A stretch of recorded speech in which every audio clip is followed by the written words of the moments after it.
somebody has a bad habit of listening to music. Okay.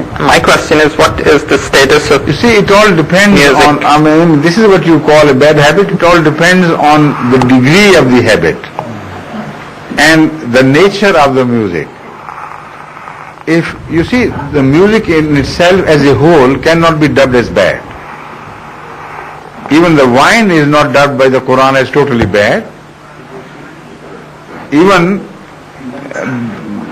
juggling and these things are not dubbed as entirely bad. What is described, in the principle described is that a thing which has overwhelmingly or more than 50% bad in it should be abandoned and rejected. A thing which has less than 50% bad things, its better things should be utilized and the bad things should be avoided.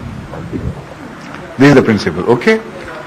Now music falls in the no man's land, in fact. It is neither forbidden entirely nor permitted without any conditions. We know at the time of Hazrat Muhammad Rasulullah Sallam, when he walked into Medina, the ladies of Medina welcoming him sang a song of welcome, plus they beat on the drum.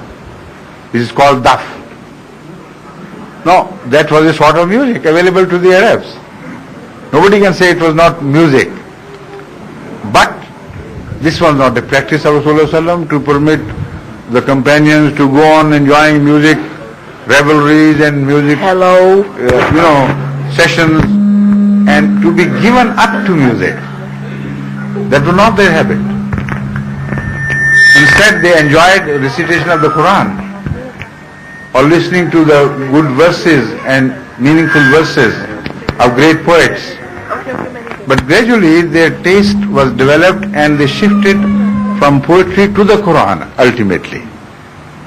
So it requires some time of patience to improve the quality of your taste. And without that, to abandon certain things would be rather cruel.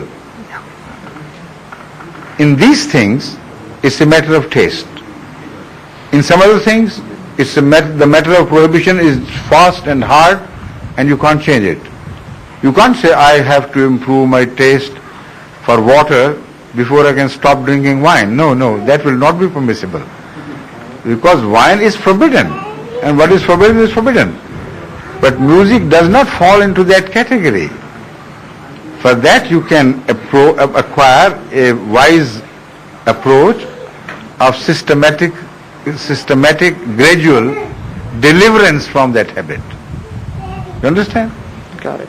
And as far as the pop music is concerned, I don't know how people can tolerate that. Just sheer nonsense. No, I don't disrespect music altogether because I know the classical music had some nobility in it.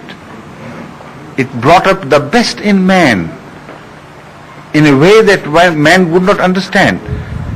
But the music writers were noble-minded. They wanted to bring, even if the theme was miserable, it wanted to bring the question of misery of others to the listener of music, that the others were suffering. They became sad without anybody naming the people, without any tale being told in words. The music delivered all these things. And they became sad and they started crying, not knowing for what, but when they came out of the music halls, they were nobler people than before. So the music served a purpose, and a noble purpose. Here, in the pop music, when the people leave that hall, they leave with some sort of madness and craving for something they cannot have. And for that even they have to go to kill others or mug others for some drug or something. That elation, artificial elation, requires further help of drugs. So what the taste left behind by this modern so-called music is ugly and evil. And the society under this influence is becoming uglier and more permissive, more careless of the traditional values. So this music is obviously evil and sinful. So I can't treat every music alike. That is why I said you have to be wise and be selective in your choice.